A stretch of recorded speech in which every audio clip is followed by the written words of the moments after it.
Carta de Paulo aos Romanos, capítulo de número 5, do versículo 1 até o versículo de número 11. O texto bíblico diz assim: Justificados, pois, mediante a fé, temos paz com Deus por meio do nosso Senhor Jesus Cristo, pelo qual obtivemos também acesso pela fé a esta graça na qual estamos firmes e nos gloriamos na esperança da glória de Deus. E não somente isto, mas também nos gloriamos nas tribulações, sabendo que a tribulação produz perseverança, e a perseverança produz experiência, e a experiência produz esperança. Ora, a esperança não nos deixa decepcionados, porque o amor de Deus é derramado em nosso coração pelo Espírito Santo que nos foi dado. Porque Cristo, quando nós ainda éramos fracos, morreu a seu tempo pelos ímpios. Dificilmente alguém morreria por um justo, embora por uma pessoa boa, alguém talvez tenha coragem para morrer. Mas Deus prova o seu próprio amor para conosco pelo fato de Cristo ter morrido por nós, quando ainda éramos pecadores.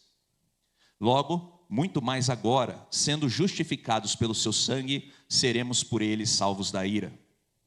Porque se nós, quando inimigos, fomos reconciliados com Deus mediante a morte do seu Filho, muito mais, estando já reconciliados, seremos salvos pela sua vida.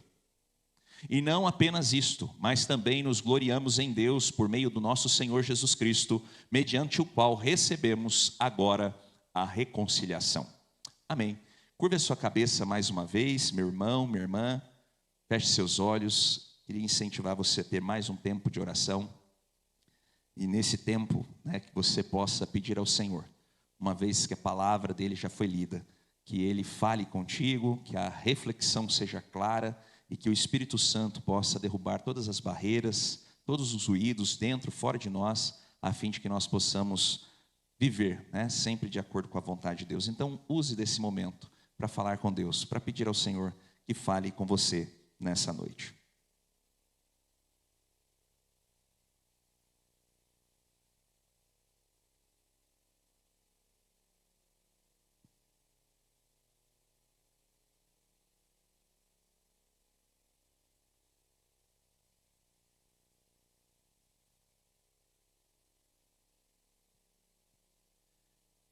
Pai, nós queremos, em nome de Jesus, agradecer ao Senhor por esse tempo tão oportuno e especial na nossa vida. Obrigado, Pai, porque o Senhor nos trouxe aqui esta noite. Nós cremos também na Tua presença no nosso meio. Já cantamos isso, que Deus está aqui, o Senhor está conosco. E nós te louvamos também porque nós temos a plena certeza que o Senhor está sempre pronto para abençoar o Teu povo. Obrigado, Pai, porque a Tua bênção está sobre nós. Obrigado, Pai, pelo privilégio que nós temos de vivermos em comunhão com o Senhor. Mas nós te pedimos também, ó Pai, que nesse instante o Senhor, através do Espírito Santo, haja no nosso coração, arrancando de nós, ó Pai, tudo aquilo que não te pertence e trazendo na nossa vida a Tua vontade, trazendo também sobre nós a certeza da salvação em Cristo Jesus, trazendo, ó Pai, transformações necessárias na nossa maneira de vivermos, trazendo talvez sobre nós conversão para que nós possamos estar sempre voltados para o Senhor, ó Pai. Usa desse momento da proclamação da Tua palavra para falar conosco aquilo que o Senhor deseja, ó Pai. Não aquilo que nós queremos ouvir, não aquilo que nós muitas vezes desejamos ouvir, mas aquilo que de fato o Senhor tem para nós, como Pai amoroso, como Deus soberano sobre as nossas vidas. Fala conosco, ó Pai, nesse instante, fala ao nosso coração. E que nós possamos compreender aquilo que o Senhor tem para a nossa vida. Essa é a nossa oração, no nome de Jesus. Amém. Meu irmão, minha irmã, meu amigo, minha amiga, queria dirigir você a uma pergunta que algumas vezes já na minha caminhada enquanto ser humano eu já experimentei. Então não sei se você experimentou, mas se você já experimentou, talvez você saiba o sentimento que eu quero trazer com essa pergunta para você nesse instante. Em algum momento da sua vida, você já se sentiu desesperado por alguma dívida que você tem e você não consegue pagar porque essa dívida é impagável? Você já experimentou isso, Claro que depois, às vezes, na nossa caminhada, em algumas oportunidades da nossa vida, quando nós estamos devendo, de repente a gente consegue se organizar, e aí a gente consegue pagar a dívida, mas algumas vezes na nossa caminhada, nós experimentamos uma sensação que não é boa, um sentimento que não é bom, de uma dívida que pesa contra nós, e essa dívida muitas vezes deixa a gente desesperado, porque parece ser uma dívida impagável. E frente a essa pergunta, eu queria trazer para você uma ilustração que fosse pessoal, né? Para que a gente pudesse se imaginar dentro dessa ilustração. Então imagine você que você tem essa dívida impagável. E imagine você também que o seu coração esteja desesperado por conta dessa dívida. E imagine que um dia você foi num banco, né? E essa dívida é uma dívida financeira. E você foi no banco, se sentou na frente do seu gerente ou da sua gerente, e ali você desesperado, chorando, porque de fato a situação é uma situação complicada, você pedia a ele nesse exato momento para que ele pudesse te ajudar nessa situação.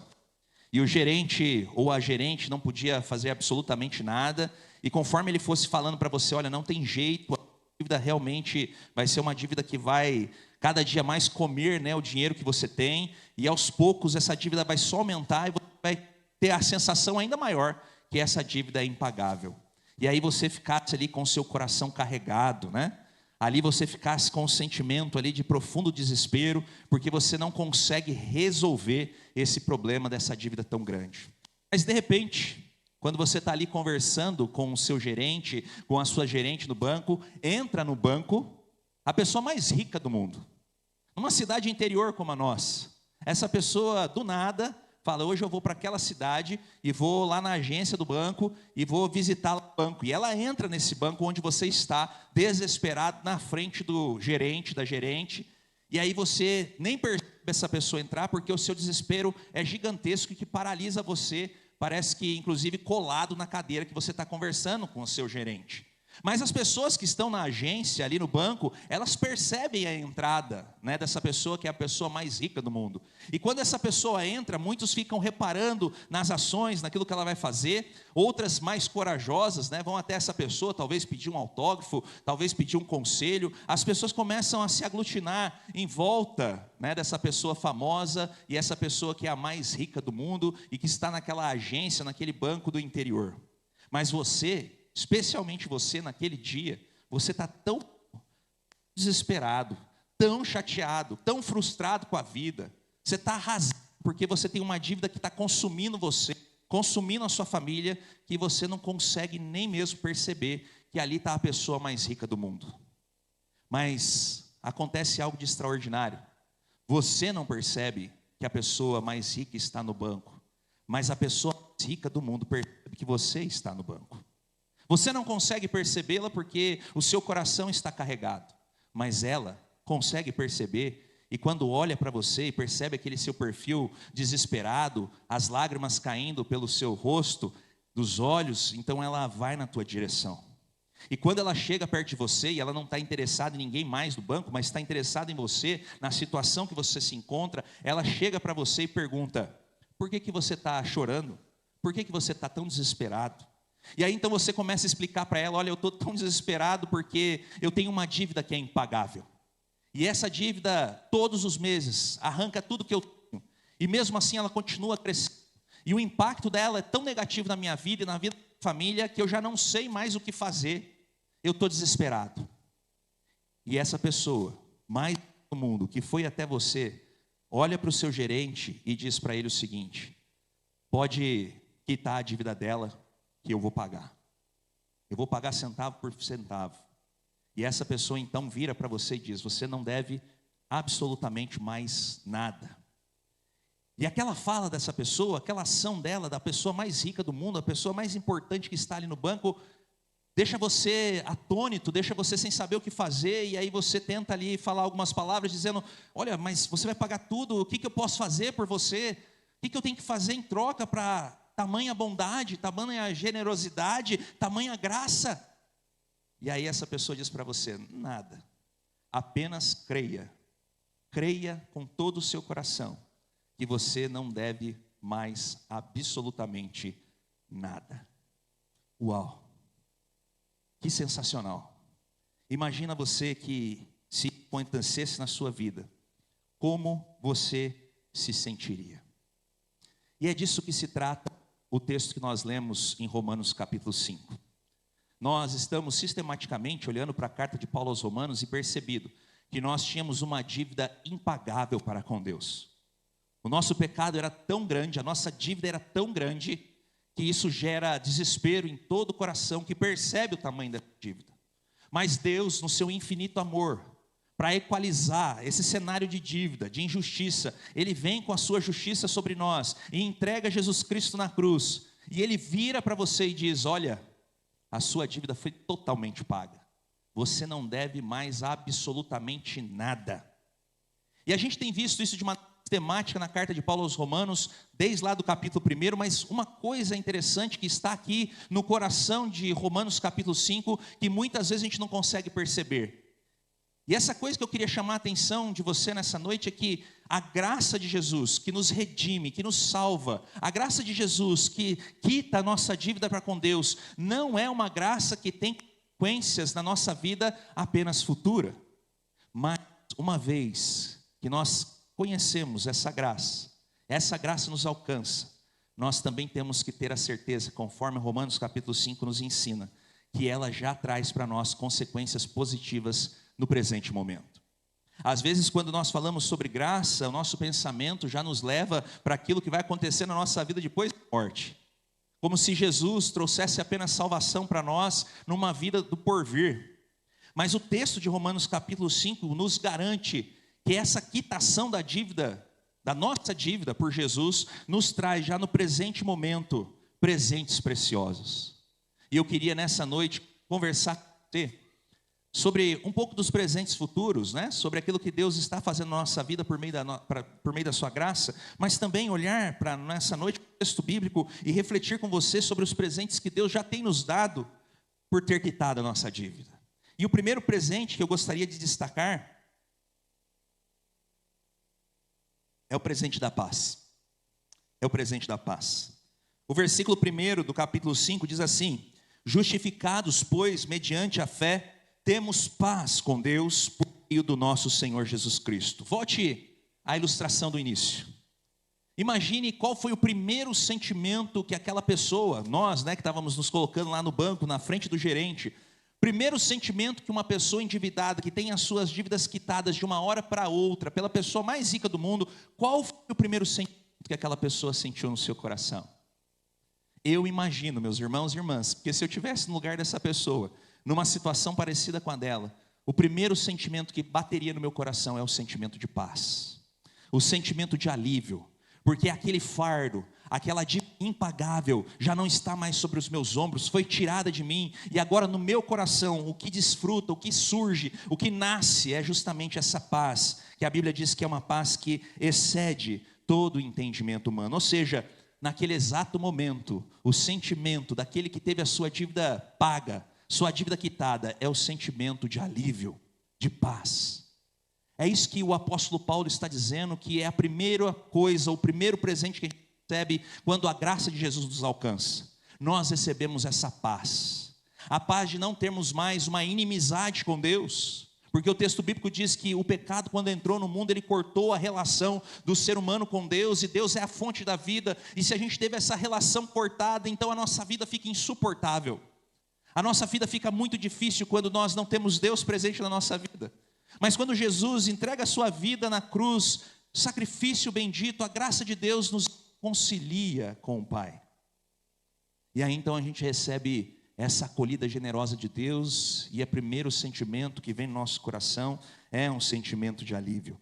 Dívida paga, segundo o texto bíblico, é a amizade com Deus. Aquilo que nos separava de Deus, que tirava a nossa paz, que nos deixava distante da fonte da vida, não existe mais. Jesus quitou, e nós então fomos transformados novamente em amigos de Deus. Isso tem que trazer paz ao nosso coração, porque nós entendemos então que Deus traz quietude, alívio para muitas dores, muitos sofrimentos que nós temos na nossa caminhada. Mas mais do que isso, e aí também olhando para a ilustração do início, imagine que a pessoa que foi lá pedir um alívio do banco e não teve esse alívio, dependeu da pessoa mais rica do mundo, mais importante do mundo para pagar a sua dívida. Imagine que essa pessoa, eu e você, também tínhamos ou temos uma família. Esse alívio não é só para nós. Mas imagine que quando aquela pessoa teve a sua dívida paga, ele saiu do banco e já pensando: eu vou levar essa notícia maravilhosa para minha casa, para que também os meus familiares tenham a mesma paz. A minha esposa, os meus filhos, o meu esposo, os meus pais. Ou seja, essa paz também tem que inundar o coração daqueles que eu amo. E essa dívida já não pesa mais sobre nós. Nós podemos fazer outras coisas. De repente, a primeira coisa, né, chegando em casa, já não deve mais. A primeira coisa talvez que a gente faria é ir gastar, né? Talvez você já sairia e levava a família para tomar um sorvete, comer alguma coisa, né? Agora está mais tranquilo. Não seria o mais adequado, mas talvez você faria isso para quê? Para simbolizar que aquela paz visitou você e a sua casa. E aqui então tem algo precioso, porque nós recebemos um presente na nossa vida. Deus traz paz ao nosso coração, Deus nos dá amizade com Ele, mas perceba algo precioso que nós encontramos na palavra de Deus. Todas as vezes que nós somos reconciliados, recebemos o presente da paz de Deus no nosso coração, Deus faz de nós promotores da paz. E é isso que Jesus diz lá no Sermão da Montanha, Mateus capítulo 5, ele vai dizer o seguinte: bem-aventurados os pacificadores, porque deles é o reino de Deus. Porque nós, quando conhecemos essa paz, nós também nos tornamos promotores dela, nós queremos compartilhar ela. Deus pagou a minha dívida, Deus pode pagar a sua dívida. O homem mais rico do mundo está lá no banco pagando dívida. Vai lá pedir para ele que ele vai pagar a sua também, e você vai experimentar dessa paz grandiosa no seu coração. Portanto, meus irmãos, o presente que nós recebemos já agora, quando a paz, ou melhor, quando a graça de Jesus nos visita, é justamente a paz adentrando nosso coração e transformando a nossa vida também em promotores da paz. O ser humano precisa desesperadamente desse presente. Paz não é só ausência de guerra, mas paz é estar em comunhão com aquele que é a fonte da vida. É aquele que tem o alívio de não carregar sobre os seus ombros os fardos dos erros e do pecado. E nós, quando conhecemos de fato a Jesus Cristo, e é isso que o apóstolo Paulo está tratando aqui, nós podemos desfrutar de paz. Mesmo que as situações ao redor não sejam as melhores, sempre nós desfrutaremos dessa paz. Mas existe um segundo presente que o texto bíblico nos diz, o presente da esperança. O texto bíblico diz assim, no versículo de número 3, nos gloriamos nas tribulações. Essa frase, ou esse versículo, esse trecho da palavra de Deus, sempre foi entendido com muita dificuldade, porque quem é que gosta de ter algum tipo de alegria ou de regozijo em meio às dificuldades, às tribulações? Mas o apóstolo Paulo está dizendo que quando a justificação de Deus chega à nossa vida, quando a graça de Jesus chega a nós, a gente entende esse sacrifício que toma o nosso lugar, né, de pecadores, toma o nosso lugar de devedores, nós desfrutamos de esperança. Por quê? Porque a nossa visão em relação às coisas mudam. A perspectiva em relação às coisas do presente momento são diferentes. Quando o devedor tem a sua dívida quitada, ele não sai do banco da mesma maneira que ele entrou. Quando Jesus alcança a sua vida, você não sai da presença dele, ou desse encontro maravilhoso com ele, com a mesma perspectiva, com a mesma forma de olhar as coisas como você olhava anteriormente. Porque os olhos do devedor é o olhar do devedor é um olhar sempre muito negativo. Quando nós estamos com o nosso coração carregado, quando a gente está com o nosso coração cheio de pecado, quando a gente está com o nosso coração pesado, por conta das dificuldades e da dívida impagável que nós temos, o olhar que a gente tem para as coisas é um olhar negativo, é um olhar complicado, é um olhar que nunca vê as coisas boas, mesmo as coisas boas que muitas vezes existem dentro das situações adversas. E é isso que Paulo está falando, que quando nós somos justificados, e preste atenção que os versículos estão interligados, ele está dizendo, toda vez que alguém é justificado, a forma dele olhar para as coisas desse mundo, até mesmo para as tribulações, é diferente. É um olhar de esperança, porque ele começa a olhar para as tribulações como algo pedagógico da parte de Deus. É aquela pessoa que perde o emprego, mas não perde a esperança, porque sabe que se uma porta se fecha aqui, Deus está trabalhando para abrir uma porta lá. É aquele que sabe que se uma coisa ruim às vezes está acontecendo aqui, considerada ruim por nós, é porque Deus também está trabalhando para que o propósito dele se cumpra na nossa vida, e isso enche o coração do crente de esperança. E ainda mais, meus irmãos, quando nós somos justificados, nós entendemos algo muito superior, que a nossa vida não está apenas nesse presente momento, nas coisas que nós vivemos aqui, mas Deus está preparando coisas muito maiores e melhores para nós. E, portanto, esse processo que muitas vezes trabalha, né, no nosso coração, a fim de que a esperança seja produzida, é porque o cristão mudou o seu olhar para o mundo. Não é que o mundo está diferente.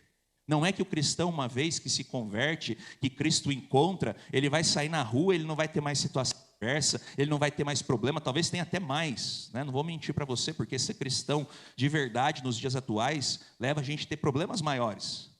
Mas os problemas são vistos de maneira diferente. A vida é vista de maneira diferente. Porque eu não tenho mais aquele peso. Eu não tenho mais aquela dívida. E o meu olhar agora está naquilo que Deus está preparando para mim. E eu confio que aquele que pagou a minha dívida, Ele pagou por completo. Ele não deixou nada para trás. E Ele tem algo de muito especial para a minha vida. Já no presente momento. Meus irmãos e irmãs, o segundo presente que nós encontramos no texto bíblico é o presente da esperança. Quando Deus, por meio da sua graça, nos encontra, Ele não só gera paz no nosso coração, não só nos transforma em pacificadores, mas Deus também nos dá o presente da esperança, olhar para a vida de uma maneira muito diferente daquele olhar que nós tínhamos quando estávamos endividados. Mas o texto bíblico vai dizer que existe um terceiro presente. E veja só que bom, né? Tem muitos presentes, então não fique triste se eu falar vários presentes aqui como pontos do sermão, né? Às vezes você nunca ficou tão feliz de eu falar vários pontos, porque quanto mais ponto eu falar, mais presente você vai ganhar, né? Então, o terceiro presente que nós encontramos no texto aqui é o presente do amor.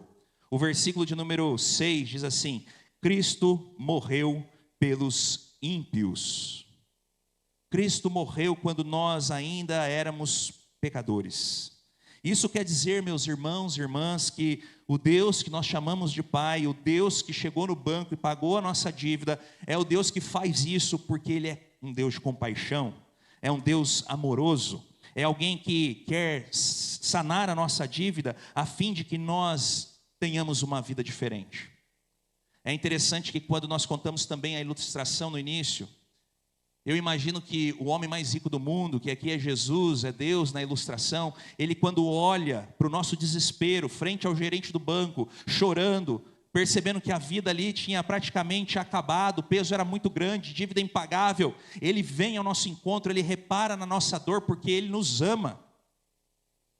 E a Bíblia diz que Deus trata de nós com um amor eterno, um amor sacrificial, que entrega para nós, mesmo sem a gente merecer. E repare que na ilustração, eu não disse que o homem mais rico do mundo, mais importante do mundo, chegou até a gente ali na frente do gerente, a gente desesperado, chorando. Ele não perguntou o seguinte: quanto deve e por que você deve? Isso é maravilhoso no texto bíblico. Porque Deus não quer saber o quanto a gente deve. Porque Deus não quer saber se a gente merece que Ele pague a dívida ou não. Isso é fruto do amor dEle, não está condicionado se a dívida foi feita por erro de cálculo nosso, se a dívida foi feita porque a gente agiu de maneira consumista, se a gente agiu de maneira imediatista. Não, Deus chega, o homem mais rico do mundo chega para a gente e não pergunta: olha, você está devendo por quê? Não, ele chega e fala: eu vou pagar. E pronto. Não interessa o tamanho da dívida, não interessa o porquê da dívida. Deus está interessado no seu infinito amor em libertar você dessa dívida. E esse é um presente que nós recebemos não lá para o futuro, não é só lá no céu que a gente vai desfrutar do amor de Deus por nós, mas nós começamos a desfrutar isso agora, quando a gente começa a entender que aquele peso que pesava contra nós, aquilo que carregava, né, a nossa vida, aquele pecado que muitas vezes a gente não consegue perdoar, Deus perdoa, porque Ele nos ama. E esse é um presente que Deus nos dá para desfrutarmos já, no presente momento. E é interessante que o teólogo Bernard Shaw, ele diz o seguinte: se Cristo morreu e nos amou quando nós ainda éramos inimigos, ou seja, quando a gente estava devendo, imagina agora, nós fomos reconciliados, o quanto Deus não nos ama. É interessante que pode ser que algumas pessoas que não sejam tão ricas assim, se disponham em pagar algumas dívidas, desde que elas saibam os motivos. O texto bíblico diz isso, né? E tem gente que pode até se animar para morrer por alguém que é seu amigo, é seu familiar, alguém que de fato merece, né, alguma coisa. Mas o texto bíblico diz que aquele homem que entrou no banco, e era o homem mais rico do mundo, ele não morreu por nós porque nós merecemos. Ele não nos amou porque a gente merece, mas ele foi até nós, justamente porque o seu amor é tão grande que não está condicionado ao valor da nossa dívida e o porquê nós termos contraído essa dívida. Então eu queria dizer para você, meu irmão, minha irmã, que um dos presentes mais preciosos que nós recebemos da parte de Deus é o seu amor. E nós precisamos parar de tratar o amor que Deus nos dá como se fosse um troféu que nós ganhamos por merecimento e colocamos na nossa prateleira. E precisamos lidar com o amor de Deus como algo que nós não merecemos, nós não ganhamos essa corrida, a gente não merece esse prêmio, mas a gente tem que aplicar esse amor no nosso dia a dia, para que também a gente consiga olhar para nós e para as pessoas que estão à nossa volta, com um olhar muito mais cheio de misericórdia e compaixão, de pessoas que sim, continuam muitas vezes contraindo dívidas e acessando esse perdão, porque nós somos falhos. Mas a misericórdia de Deus nos abençoa com esse grande amor, independente se nós ainda continuamos muitas vezes com os nossos pés vacilantes. E eu quero trazer aqui um último presente que o bíblico nos traz, versículos 9 a 11, é o presente do amanhã.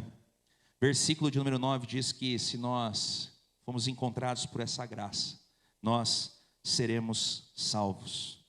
E aqui nós precisamos entender algo precioso sobre a justificação de Deus, porque a justificação de Deus, ela atua em 3 dimensões. Ela é tridimensional, né? Ela é muito moderna, porque ela tem uma questão voltada para o passado.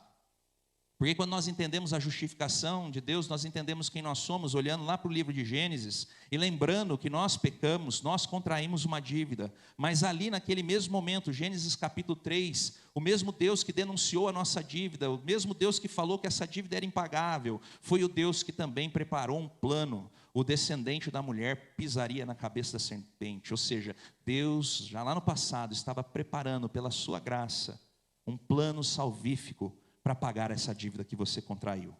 É a dimensão do passado. Mas também nós temos a dimensão do presente, e a gente está falando sobre isso.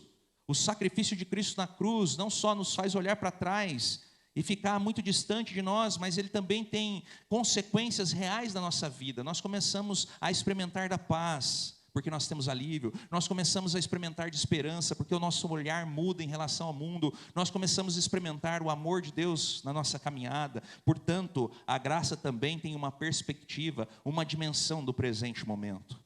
Mas a graça, e a gente precisa sempre falar, ela também tem uma dimensão futura. E nesse sentido, meus irmãos, a graça garante um propósito de vida para nós. Alguém já disse, e eu gosto muito disso, eu já disse isso em outros momentos, que são 2 os dias mais felizes da nossa vida. O primeiro é quando a gente nasce. Nós existimos, que coisa boa, né? Nascemos e isso devia trazer muita felicidade ao nosso coração. Mas o segundo dia mais importante, e talvez até mais feliz do que o primeiro dia que nós nascemos, é quando a gente descobre por que a gente está vivo. Porque o que traz muita angústia ao coração do ser humano, o que traz muita falta de sentido para o ser humano, é porque ele não sabe para onde está indo. E quando a gente vê que as pessoas não duram muito, né, ainda que nos nossos dias a medicina tenha alongado um pouco mais em anos a nossa vida, a gente sabe que a maioria das pessoas vão viver aí na média 80, 70 anos, e como a própria Bíblia diz, depois disso, se viver, é canseira e um pouco de enfado. E conforme os dias vão passando, a gente vai percebendo que a vida passa tão rápido, e parece que a vida é tão sem sentido, isso desanima. E é por isso que muita gente chega a uma certa idade e começa a pedir para Deus ir embora, porque não tem sentido. Mas quando a graça de Deus visita o nosso coração, a gente percebe que a nossa vida está dentro de um propósito divino. Deus está preparando todas as coisas para que nossa vida não se resuma a 80, a 70, a 90, a 100 anos, mas para que a nossa vida volte a ser uma vida eterna. Portanto, quando nós entendemos a justificação de Deus, nós entendemos que fazemos parte de um propósito onde Deus está reconciliando consigo todas as coisas. E a gente vai chegar, né, mais para frente na carta de Paulo aos Romanos capítulo 5 vai falar sobre isso. Carta de Paulo aos Romanos capítulo 8 também vai falar sobre isso. Mas a ideia de Deus é restaurar aquilo que Ele criou, porque quando Deus cria as coisas, Ele vê que é bom. E o processo de Deus é fazer com que a gente, de novo, desfrute da vida eterna que Ele mesmo preparou para nós. Então a gente não perde o sentido. Tem gente que não sabe para onde. Mas nós, quando encontrados pela graça de Deus, sabemos para onde Deus está levando a gente. E a nossa vida não se resume aos presentes dias, mas a nossa vida excede. E a gente então entende em Deus que coisas maiores, melhores virão. Certa vez, F.F. Bruce, que foi um pastor, missionário, teólogo, alguém comprometido a escrever bastante a respeito das Escrituras, mas alguém também extremamente comprometido com a igreja, extremamente comprometido com missões, olhando para esse texto e entendendo aquilo que os cristãos viveram no primeiro século. Ele diz assim: os primeiros cristãos enfrentaram perseguições, mas eles cantavam alto, com força, com vigor, porque eles sabiam que a história não terminaria ali e nem no caos. Por que a gente se gloria nas tribulações? Por que tribulação aqui vem junto com a questão da justificação? Por que dificuldade da vida presente está enquadrado no mesmo argumento quando Paulo está falando sobre a graça de Deus? Porque ele está dizendo: meus irmãos, continuem cantando, cantem alto, cantem forte, cantem com vigor, porque a nossa vida se reduz ao presente momento. Mas Deus tem coisas muito maiores. E aí então a nossa vida ganha novo sentido, nova perspectiva e novo propósito. Diante desses 4 presentes: presente da paz, presente da esperança, presente do amor, presente do amanhã, eu queria perguntar para você agora: imagine se você voltasse àquele banco. Nós falamos tanto sobre banco, né, hoje, e às vezes a gente nem está indo tanto no banco mais, né, porque hoje a gente tem os aplicativos, mas os mais velhos conhecem como é essa experiência, e os mais novos talvez um pouco. Mas se você voltasse para o banco, aquele primeiro momento, onde você tinha uma dívida impagável, alguém entrou sendo o homem mais rico do mundo, o homem mais importante do mundo, chegou para você e disse: eu vou pagar a dívida, você não vai dever mais nada, apenas creia que você não tem mais nenhuma dívida. Se você chegasse naquele mesmo banco, agora aliviado porque a sua dívida foi paga, agora não tem nada que pesa mais contra você, você pode entrar, você pode tomar até um cafezinho com o gerente, que ele não vai ficar olhando torto para você, você está numa outra condição, mas você entrou nesse banco, e tem nesse banco alguém que está chorando e desesperado também porque tem uma dívida impagável. O que você ia fazer? Por isso esse texto também nos convoca na visão do apóstolo Paulo, e é isso que ele está fazendo para a igreja de Romanos. Um dia, o apóstolo Paulo dizendo, eu estava nesse banco, e eu era extremamente pecador. Ele diz em algumas passagens, o apóstolo Paulo dizendo que ele talvez era o maior de todos os pecadores, porque a dívida dele era a dívida de assassinato, tinha sangue nas mãos do apóstolo Paulo, e sangue cristão. E alguém um dia entrou no banco, quando Paulo estava lá, esse homem mais rico do mundo, o mais poderoso do mundo, o homem mais importante do mundo, chegou para ele e falou: tua dívida está paga. E agora o apóstolo Paulo está entrando no banco, e ele está vendo vários cristãos da igreja de Roma, está vendo a gente, e ele está dizendo o seguinte: olha, esse que pagou a minha dívida, vai pagar a tua dívida também. E eu estou aqui para anunciar para você: não fique desesperado, não fique angustiado, Deus tem o alívio para as tuas dores, Deus tem o alívio desse desespero. Deus te ama, e é esse homem que tem dinheiro infinito, riqueza infinita, poder infinito, importância infinita, amor infinito, que chega para você para pagar a sua dívida. É isso que nós aprendemos no coração de Romanos capítulo 5. Deus tem resposta para a nossa culpa com o presente da paz. Deus tem resposta para a nossa desesperança e para o sofrimento, mudando a nossa visão em relação às tribulações da vida. Deus tem resposta para o estilo muitas vezes viciado que o ser humano vive, um estilo novo, porque ele vem para nós com o seu amor gigantesco, grandioso, motivando a grande mudança em nós. Deus tem resposta para amanhã. Você pode dizer que não sabe o que vai acontecer amanhã, mas você pode dizer que o Deus que te encontrou sabe o que vai acontecer amanhã. E a justificação, a graça de Deus nos dá a ciência de tudo isso. Mas agora, frente a esses presentes, 2 perguntas são importantes. Eu tenho terminado muitas vezes as reflexões do domingo com alguma frase de algum pensador, de algum teólogo, mas hoje quero terminar com 2 perguntas. A primeira: como você vai viver esta semana sabendo que a sua dívida foi paga? Como você vai sair daqui hoje? Se fosse dinheiro, e você devesse muito dinheiro, milhões de reais, bilhões de reais, se você devesse isso, eu tenho certeza que você sairia daqui hoje com a sua dívida paga, pulando, saltando de alegria, felicidade que saísse pelos poros. Porque muitas vezes, né, o dinheiro tem dominado a nossa existência, mas eu queria dizer para você que Deus fez algo muito maior para você. Deus quitou a dívida do teu pecado. E a pergunta que você tem que fazer nessa noite, frente a todos esses presentes que estão na tua frente, é: o que eu vou fazer com isso essa semana? Como que eu vou sair daqui hoje? Como eu vou viver isso? Qual é a alegria que vai estar nos meus lábios, no meu coração? O que vai mudar? Né? O que você vai fazer com isso, meu irmão? Eu espero que você saiba. Que você saia daqui hoje já confraternizando a paz, confraternizando a esperança, confraternizando com o amor, confraternizando a certeza do amanhã.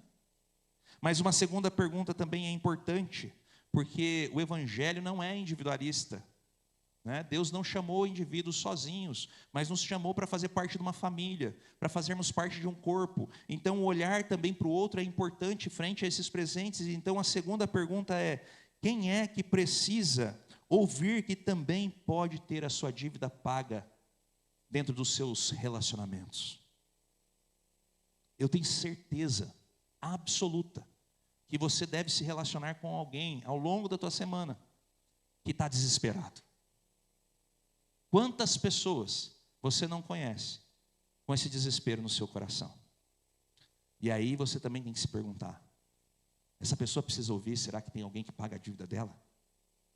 E aí o texto nos convoca a não só vivermos para nós esses presentes, mas que a gente aprenda também a dividir os presentes que Deus tem nos dado.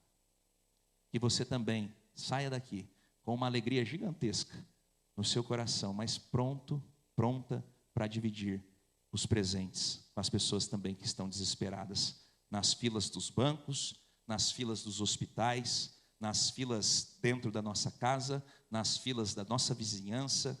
Existem muitas pessoas desesperadas, chorando, e que precisam também ouvir que existe alguém poderoso, rico o suficiente, amoroso, que pode então pagar todas as suas dívidas. Que Deus abençoe você, meu irmão, minha irmã. E eu queria convidar você nesse instante também a se preparar o seu coração para desfrutar da presença real desses presentes. Chamar então o conselho da igreja para vir até a frente, o ministério de música, e nós então procederemos à ministração da Santa Ceia do Senhor.